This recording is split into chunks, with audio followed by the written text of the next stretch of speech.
मी आमच्या दुसऱ्या अमितजींना, अमितजी कुलकर्णी यांना विनंती करतो की त्यांनी त्यांचा सत्कार आणि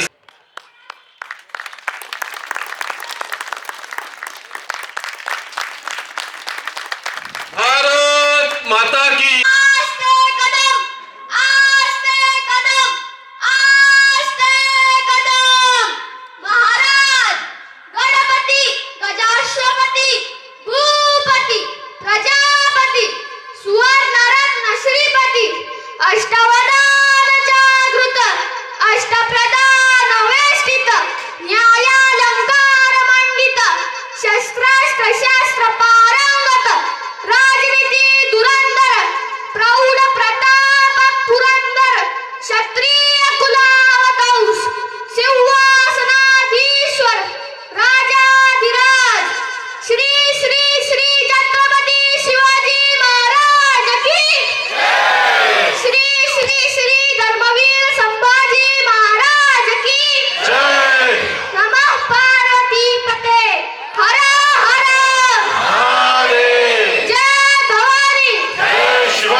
राष्ट्रीय पुरस्कार विजेता आणि तो मोटिवेशनल स्पीकर आहे. कॅन्सर पेशंट आणि ब्रेन ट्युमर्सच्या सर्वायवरवर तो काम करतो आणि आपल्या एनिल्को अँड थिंकबेल कंपनीचा तो ब्रँड ॲम्बॅसेडर आहे. मी प्रथमेशला विनंती करतोय की त्यांनी व्यासपीठावर यावं. जय श्री राम, नमस्कार. मेरा नाम प्रथमेश सिन्हा है. मैं 15 साल का हूँ. मैं नेशनल अवार्डी हूँ श्री श्री राम बाल पुरस्कार 2024 का, और मैं थिंकरबेल लैब्स का ब्रांड एम्बेसडर हूँ. और आज इस विराट हिंदू महासभा में आमंत्रित करने के लिए सबसे पहले आप सभी का धन्यवाद.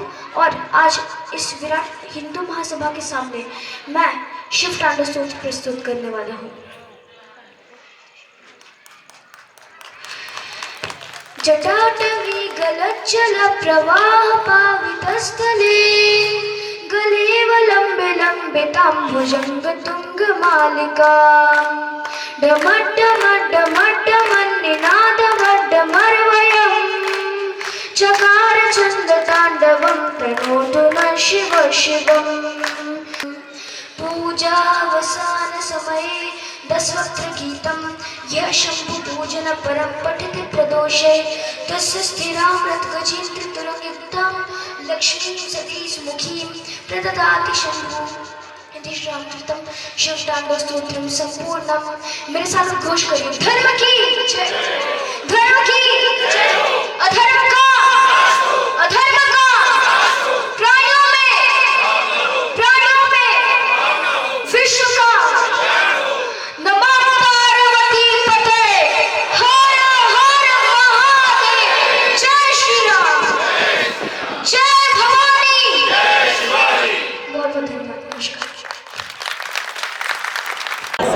राष्ट्रीय स्वयंसेवक संघाला 100 वर्ष पूर्ण झाल्याच्या निमित्ताने सकल हिंदू समाज पिसोळी या वस्तीकडून सकल हिंदू समाजाच्या हिंदू संमेलनाचं असं हे आयोजन ब्लूमफील्ड शाळेच्या मैदानावरती इथे झालेलं होतं. ह्याच्यामध्ये सर्व हिंदू बांधव सपरिवार एकत्र येऊन ह्या हिंदू संमेलनाच्या नियोजनात आणि साजरं करण्यात सहभागी झाले होते. हिंदू संमेलन समिती पिसोळी यांच्यातर्फे हे आयोजन झालं होतं आणि सकल हिंदू समाज यामध्ये संमेलित झाला होता. कार्यक्रमाचं स्वरूप असं होतं की सुरुवातीला दीप प्रज्वलन आणि भारत माता पूजन आणि हिंदवी स्वराज्याचे सरसंस्थापक छत्रपती शिवाजी महाराज यांच्या पूजनाने या कार्यक्रमाची सुरुवात झाली.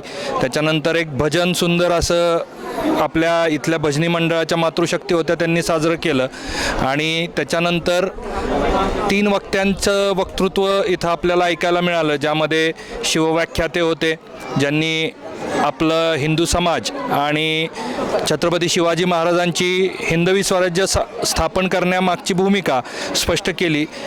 मातृशक्ती होत्या अंजलीताई राईलकर यांनी संघाने जे पंचपरिवर्तनचे विषय आत्ता शताब्दीच्या निमित्ताने हातात घेतलेत त्याच्याबद्दल माहिती दिली, ज्याच्यामध्ये कौटुंबिक एकत्रीकरण असेल, त्याच्यानंतर कुटुंब प्रबोधन हा विषय त्यामध्ये प्रामुख्याने त्यांनी मांडला. याच्या व्यतिरिक्त पर्यावरण संवर्धन, स्वचा बोध, नागरी शिष्टाचार आणि स्वकर्तृत्व स्वदेशीचा प्रचार असा हा पंचपरिवर्तनाचा प्रसार त्यांनी त्यांच्या याच्यातून केला आणि उपस्थित नागरिकांना आव्हान केलं की जास्तीत जास्त पंचपरिवर्तनाचे मुद्दे आपल्या दैनिक जीवनात अवलंबावे असे. तसं रामनवमी हा पारंपरिक आपला उत्सव आहे जो आपण दरवर्षी साजरा करतो.